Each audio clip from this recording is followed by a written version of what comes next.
This just in! President Trump is expected to sign this week at some point an executive order that could potentially result in the ban of DJI and Autel drones for sale in the United States.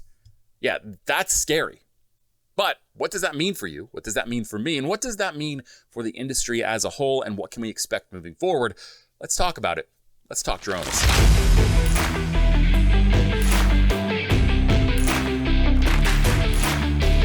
What's up? It's Chris, the Drone Geek, and welcome to another episode of Let's Talk Drones. Before we get into breaking down what's happening in the Trump office, let's take a moment to zen ourselves. Breathe with me, okay? I know things seem dire. This is the closest, I'm not gonna pull any punches here with you.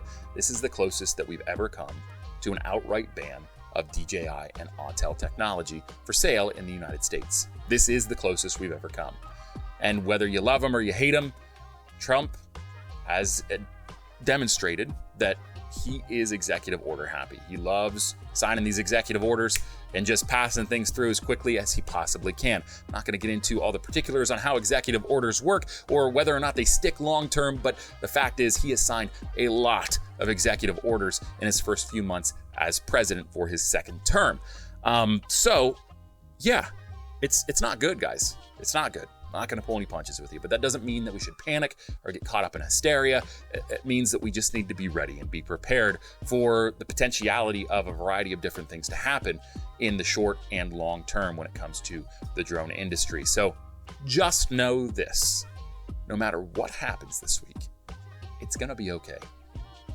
It's going to be okay. The world's not going to come crumbling down. The industry's not going to fall apart. It's going to be okay. But you just might have to adjust your plans for the long term. That's all I'm saying, okay? So if you find yourself panicking, you find yourself just down this rabbit hole and you happen to stumble upon this video, I hope I can at least bring you to a point where let's drive the noise out of our minds and let's just look at things for what they are. That's what this video is about. So as we're just continuing to keep our zen, let's talk about the goals of this executive order and what it looks like for the industry. So according to the Trump administration, the order aims to address national security concerns related to data collection and potential vulnerabilities in Chinese drone technology. At the same time, it also seeks to bolster the domestic drone industry by directing the federal government to invest in U.S. drone manufacturers. Now, there's a duality to this goal, or these goals for this executive order. On one hand, we need to be very alert about the whole handling of Chinese drone security measures and vulnerabilities in Chinese drone technology. You need to just stay on top of that and stay acutely aware of what's going on with that particular side of the goals. What I'm seeing is one of two things happening. And it's ironic that it's one of two things happening because the theme of this is going to be not thinking so much in the black and the white and more finding a way to think in the gray. But here's what I could see transpiring from this executive order. First of all, there is always the potential that the executive order could just result in an outright ban of the sale of DJI and Autel drones in the United States. In that case, we are in a worst case scenario when it comes to folks like me, folks like you, that don't necessarily have the means to invest in Western technology. I'm talking 3, 4, 5 times more expensive than what DJI and Autel offer. Our participation in the industry could be drastically affected by that type of an executive order being passed. However, there's another side to this, and one that I'm hopeful will actually be the path forward, and that is the expedition of the audit that was mandated in NDAA 2024. If you remember, a few months ago, we were all on the edge of our seats waiting to see if the National Defense Authorization Act would result in the ban of DJI and Autel drones in the United States via an FCC blacklisting. That did not happen. The language, the verbiage that was in that particular bill was removed, but instead of just removing it outright and calling it a day, they replaced the language with language that required DJI and Autel go through an audit from an entity or organization appointed by the US government. And should they pass that audit, they could continue to do business in the United States. That audit would look at potential security issues and vulnerabilities with their technology. If they didn't pass the audit, well, they'd be banned for use in the United States and sale in the United States. And at that point, I would eat my piece of humble pie and I'd say, okay, rightfully so. Obviously, they didn't have good intentions doing business in the United States, and you have to address that how it needs to be addressed. But I'm confident that there will be nothing found, because at this point, we've been having this conversation now for 5 years. I don't think there's anything to be found here. I think it's unfounded, and I'm going to die on that hill until I have to fall on the sword. That's going to be just how I handle this situation, how I handle this topic. Hopefully I'm right, but in the event that I'm not, well, I'll just eat my humble pie and I'll adjust my outlook on the industry. There's a third scenario, though, for that audit, and that is if the audit is never conducted, what happens? Well, DJI and Autel are treated as though they didn't pass the audit. If there's no audit ever conducted, then they're also banned via an FCC blacklist. Seems a little rigged, doesn't it? My hope is this executive order actually prioritizes and expedites the process of auditing DJI and Autel drones, because I fall in the camp that firmly believes there's no malintent behind DJI and Autel technology when it comes to spying on American infrastructure, spying on American citizens. I don't believe that's the motive behind these two companies. I think the motive is they want to make money. That's the motive, and they have the means to make money. So let's just say I'm correct and that there is nothing found through this audit. That means we've expedited that process. We don't have to wonder anymore, and we can continue to use these drones as we've been using them reliably and confidently. That's a positive, no matter how you cut it. If we're gonna prioritize and expedite this audit, this is our best case scenario. As per the NDAA 2024, the best case scenario that we have right now is that DJI and Autel meet the scrutiny that they're under and debunk all of this nonsense when it comes to their potential cybersecurity issues. So while this side of the goals of the executive order have me feeling a little uneasy, some of you might be surprised to hear that the other side of the goals of this executive order, should they be what they appear to be, actually have me filled with hope. Now look, I love DJI and Autel products, period, end of story.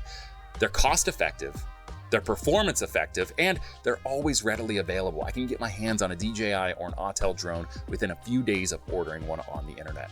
You can't find that anywhere else in the industry. Not all three. You can find some companies that have a cost-effective drone, but it lacks in performance and isn't readily available all the time. You can find companies that have a great, really powerful, effective drone, but it's super expensive and it takes weeks, if not months, on lead time when it comes to actually receiving that drone. And you can find companies that have drones readily available, but maybe they're not cost-effective and maybe they don't perform well.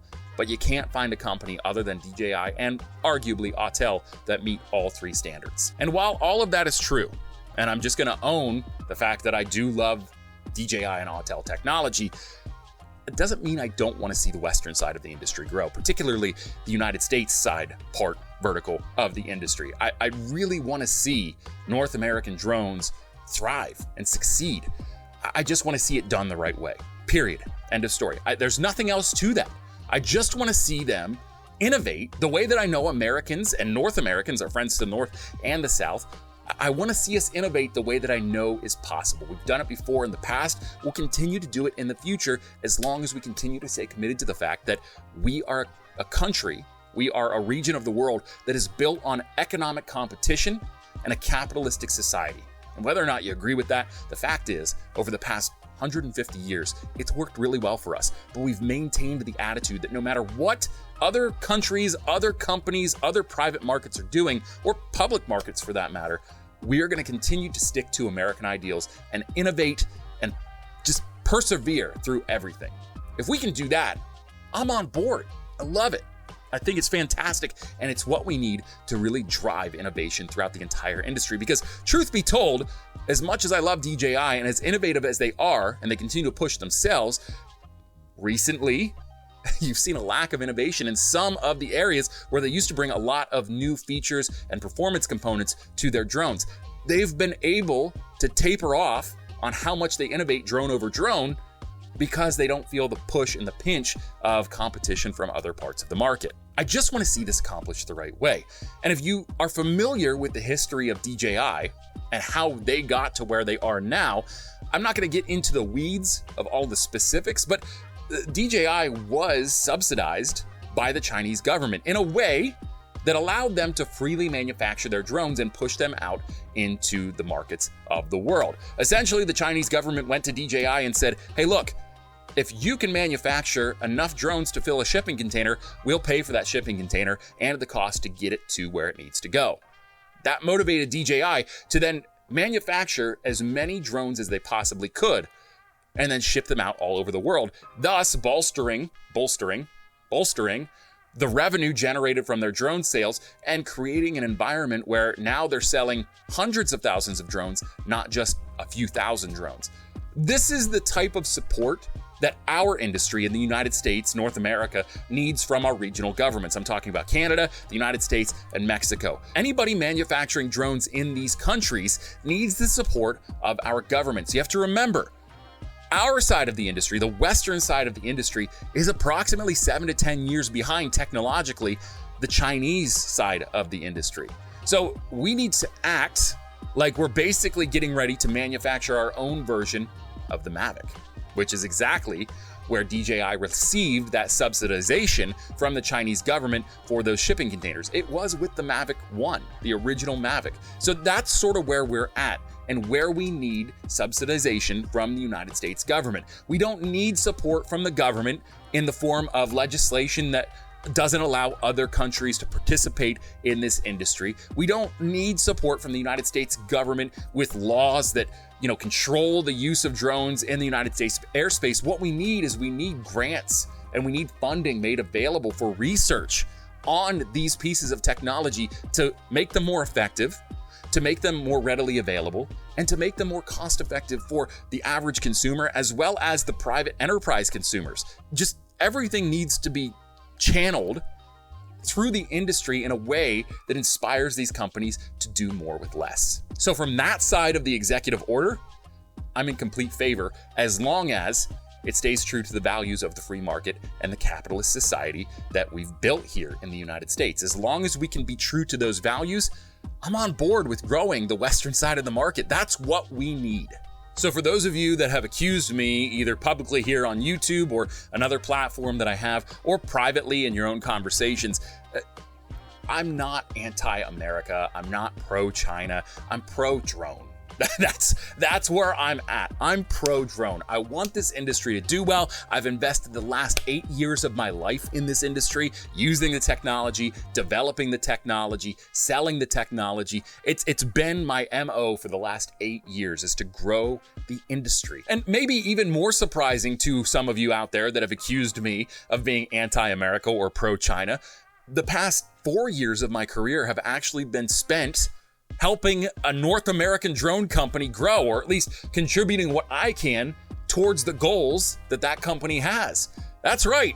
Despite the fact that I like drone technology out of China, I'm also actively working to grow drone technology out of North America.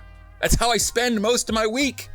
So again, I'm not here to bicker, argue, get into the comments and fight with you guys. The fact is, a lot of you are just shooting your mouth off about people like me, and you don't even see what we're doing behind the scenes. So yes, you can have both.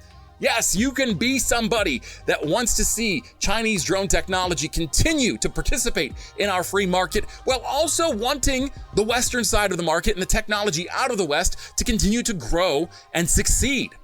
It doesn't have to be mutually exclusive. It doesn't have to be. It's just we've chosen to be lazy in our thinking and the nuance of our thought, and we've chosen to just go about our life with it either has to be one way or the other. And those of you that are stuck in that camp, I'm sorry, I feel bad for you. I really do. Life's a lot more nuanced than that, and I would encourage you and challenge you to think more open-minded. Whether you're somebody that is in the pro-China camp and you DJI and Autel or die, or you're somebody in the super hyper nationalistic American space where if it's not American, it's not for me. I challenge you to change your way of thought, because the truth is somewhere in the middle. I promise you that. But let's just say, for the sake of this video, that the executive order does come to pass, and it is either an outright ban of DJI and Autel technology, or it's an acceleration and a prioritization of that audit process. And let's just say, for the sake of this example, DJI and Autel don't pass the audit. What then?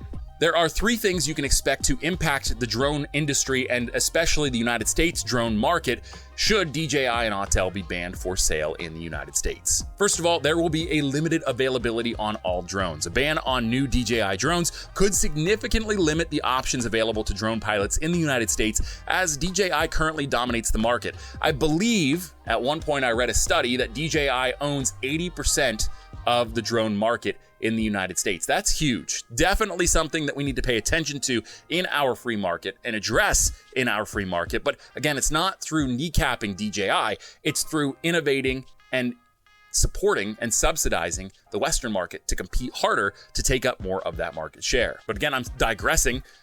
In this scenario where we have a limited availability of drones, it's not just DJI and Autel that have a limited availability, because you'll still likely be able to buy drones that have already been approved by the FCC for sale in the United States. Think Mavic 4, think Mavic 3, Air 3S, Mini 4, those drones. You just won't see any new drones. Think Mini 5, which is already rumored to be leaking at this point, and Matrice 400 is another one that we've seen leaks on to this point that I'll be doing more videos on here in a little bit, as well as the Mini 5. We're already seeing leaks on those drones. If this were to come to pass and DJI and Autel are banned before those drones can hit the market and receive FCC licensing, you won't be able to purchase those drones in the United States. On top of that, you'll now be faced with a side of the market that doesn't have drones readily available for sale anyway, especially not to the consumer and prosumer level drone users. I'm talking hobbyists, private business owners, small business owners, and just pilots for hire. The second thing you can expect to happen is a boost to US manufacturers. The executive orders are intended to help American drone companies by potentially increasing demand for their products and providing government investment. Now, there's two sides to this particular impact. First of all, we need to be cognizant of the fact that, again, these drones are not priced or readily available enough to be an option for folks like myself, folks like you very likely, that don't have the means to pay the higher price tag for the lower performance of technology. There is hidden language in that implies that if you don't have the means to pay these higher price tags from American manufacturers or just Western manufacturers in general, you're not going to be able to purchase these drones. And you know what you'll hear over and over again as you talk about how unfair this is, well, you should have planned your business better. I've heard it a million times. I've heard it from people that really, truly, in their heart of hearts, are bad people. I've followed them, I've seen their posts, and everything they do is mean-spirited. You might know a few of those people that I'm talking about, especially on LinkedIn. There's no compassion had for people like me and people like you that have spent our hard-earned money, what we are able to scrape together on technology we can afford, and how moving forward without the availability of that technology indirectly results in us not being able to purchase the Western technology that's available for us out there. It's not available for us because it's not priced that way. But again, on the other side of this comes the investment in Western technologies. So if the United States government is serious and they mean what they say in that they're going to subsidize grants and funding for these companies that are out there trying to innovate and build technology that is on par with DJI, I'm all for that. That's what needs to happen in our industry, period. If we don't do that, we'll never catch up. We're always going to be middling and struggling to build the next best thing. It won't happen. We'll be chasing the dragon, for lack of a better term. So if this is the case, and the US government is serious about this and they're going to follow through on this promise, I'm all for it. And the final impact that you need to be prepared for in the event that DJI and Autel are banned from sale in the United States is a potential price increase on drone technology as a whole. A ban on Chinese drones could lead to higher prices for consumers, as US manufacturers might not be able to match the affordability of DJI and other Chinese drones in the short term. What's ironic about this is that the only way in the short term and the long term, in my mind, that Western manufacturers are going to be able to price match, or at least come close, reasonably close, to the pricing on Chinese drone technology is through automation of manufacturing. If this does not happen, where we integrate automation into our manufacturing process, where we can continue to produce and manufacture drones at volume for a wide variety of use cases, and bring the price down to a point that's reasonable for most people to afford, it's just never gonna happen for Western technology. The industry will always be sort of gate-kept for a particular type of person. If you don't make a significant amount of money per year, is what I'm trying to say, you're not going to be able to afford the drones that are manufactured here in the United States. And if you're not familiar with the pricing discrepancy between Western technologies and Chinese technologies, let's talk about the Mavic, for instance. Right now, a Mavic 4 at its base package retails for about $2,700 US. A comparable drone, if that even exists, in the United States, manufactured by the United States, would be 5, 6, 7 times more expensive, and that might be being conservative. Now, what's the current status of this executive order? At this point, we are still in somewhat of a draft phase. We are expected to see this executive order signed sometime this week. It could be as early as the next day or two, but I would say probably towards weekend is a safe guesstimate. If not, I would say next week, it for sure is when we're going to see this executive order signed by Donald Trump and the Trump administration. Again, I got to bring you back to Zen because I know all the information that I just shared with you might be a little bit panic-inducing. It's going to be okay. I promise you that. To sort of relate to you and the panic that you might be feeling, the fear you might be feeling right now, I've got plans to drastically change the complexion of this channel in the event that DJI and Autel and other Chinese drone technologies are banned for sale in the United States. It is a worst case scenario for me and what I've built here so far on YouTube and across other social media and web platforms, because a lot of what I do is review consumer tech, and that's really what the Chinese have been able to do, is create technology that is consumer friendly, both from a price point and a UI and performance point as well. So not having readily available access to this technology will hurt my bottom line.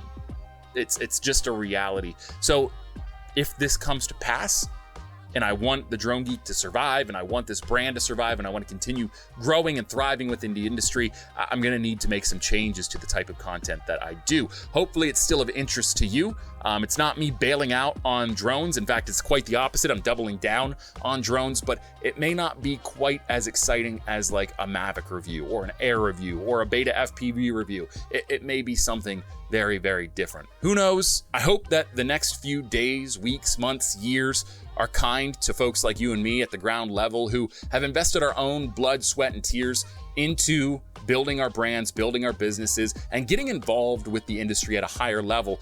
I hope that we're still given opportunities.